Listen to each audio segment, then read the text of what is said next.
안녕하세요, 지메입니다. 오늘 할 내용은 지메의 경매 컬럼에 있는 빚만 잔뜩 떠안기고 간이라는 글에 대해서 보도록 하겠습니다. 경매 물건을 보다 보면 정말 많은 사연들의 물건들을 볼 수 있습니다. 이게 보이지 않으면 모르겠는데 내용들을 보다 보면 실제 경매를 입찰하는 것과는 좀 무관을 하지만 내용들이 좀 뭐랄까 좀 보이는 부분들이 있습니다. 이 물건을 살펴보시면 매각 물건 명세서를 보면 이런 내용이 있습니다. 비고란에 2018년 5월 14일자 상속 포기라는 내용이 나와 있는데요. 처음에 이 점유자 김 씨는 최초 개시 결정 시에는 채무자 겸 소유자였는데 상속 포기로 인해서 단순 점유자로 변경되었다라고 내용이 나와 있습니다. 도대체 무슨 내용이길래 이런 식으로 되어 있을까요? 등기부를 살펴보면 2005년도에 소유권 이전이 되었습니다. 최 씨입니다. 69년생 최 씨에게 소유권 이전이 되었고요. 그 다음에 2018년 6월 14일 등기가 다시 되었는데 등기 원인은 2017년 2월 12일 날 상속입니다.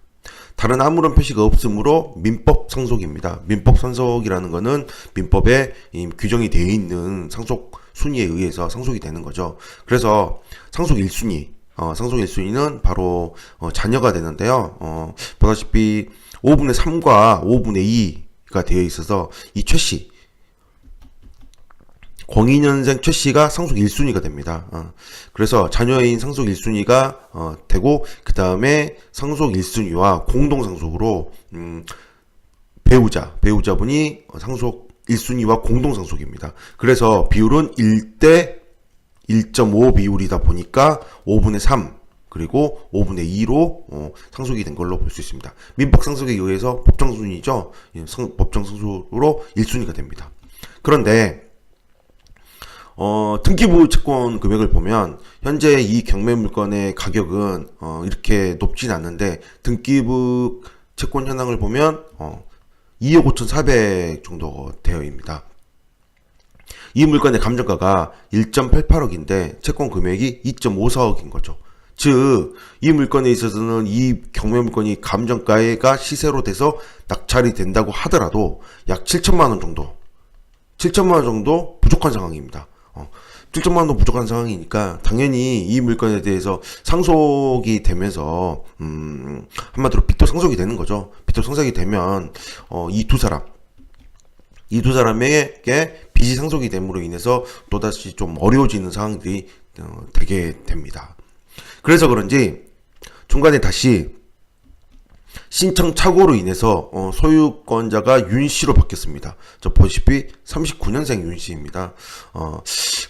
내용은 이렇습니다. 이 두 사람이 처음에 민법 상속을 받았는데요. 여기 보시면 중간에 이렇게 상속 포기를 함으로 인해서 두 사람 다 상속 포기를 함으로 인해서 상속 순위 1순위인 원래 자녀였는데 상속 순위 2순위인 부모로 상속이 가게 되는 거죠. 그래서 부모인 윤 씨에게 나머지 상속 권한이 감으로 인해서 모든 빚이 다시 부모에게 어머니로 보여지는데요. 어머니가 떠안는 그런 상황이 되고 있습니다. 이처럼 빚이 좀 상속이 되는 게 좀 많이 안타깝다는 생각이 듭니다. 그래서 뭐랄까 이 어머니에게 좀 안 좋은 영향이 좀 가고 있는 상황인데요. 그러면 이게 지금 이런 생각을 해봐야 됩니다. 단순하게 여기 있는 등기부들은 당연히 뭐 이 경매 물건으로 인해서 소멸이 되겠죠. 소멸이 되겠지만 빚을 모두 소멸이 됐다고 해서 이 사람들이 여기 있던 사람들이 전부 다 그냥 가만히 있을 거냐? 그거에 대해서는 이제 뭐 법적인 문제나 여러 가지 상황들을 봐야겠지만 일단 어머니에게 상속이 됐으므로 어머니에게 다시 또 이것저것 또 들어갈 수가 있겠죠. 근데 또 여기까지 상황이 온다면 이렇게 뭐 대부업체라든가 뭐 신용보증기금이라든가 기타 뭐 여기까지 상황이 온다면 그런 일은 없어야겠지만 이 안타깝게 사망하신 이 최 씨가 다른 또 개인 채권이 또 있을 수도 있습니다. 뭐 이런 지인에게 돈을 빌렸거나 이런 지인들에게 돈을 만약에 빌렸다면 그 빌렸던 돈들에 대해서는 안타깝지만 다시 또 이분들에게 또 계속 들어올 수 있는 거죠. 어떻게 될지는 알 수 없습니다. 내용들이. 단지 이렇게 빚을 떠안고 이렇게 이런 상속이 됐다라는 게 좀 많이 안타깝다라는 생각을 저는 좀 많이 하게 되고, 이 경매물건지에 이 지금 물건지 이 주소가 전부 현 경매물건지인데요. 이 주소에 이 살고 있는 이 두 분, 마지막으로 상속이 된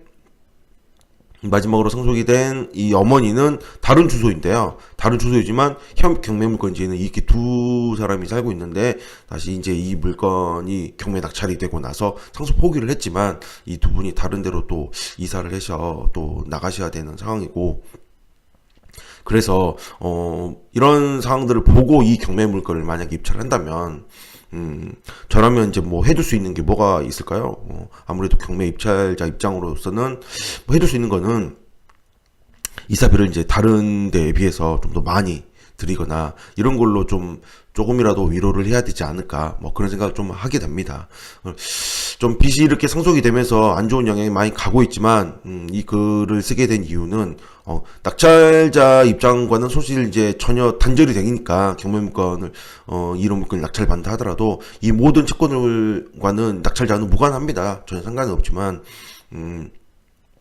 단지 이런 내용들로 인해서 이렇게 그 빚을 받으신 분들이 상속 포기를 하긴 했지만, 그렇다고 하더라도 이 빚을 받으신 분들이 좀 고인이 있었지만 좀 좋은 상황으로 좀 잘 되기를 좀 바라는 마음에서 좀 안타깝지만 이런 글도 좀 써보게 됐습니다. 빚이 또 상속이 된다라는 게 참 안타깝기도 하고 좀 무섭기도 한데요. 좀 이런 상황들에 대해서 어떻게 말을 하기가 쉽진 않네요. 네. 좀 많이 안타까운 내용이라서 글로 작성해 본 것입니다. 이런 물건 입찰하시는 분들 좀 이사비 좀 많이 좀 드리는 걸로 좀 위로를 전해 보는 건 어떨까 싶은 생각을 합니다. 네, 오늘 여기까지입니다. 이상입니다. 감사합니다.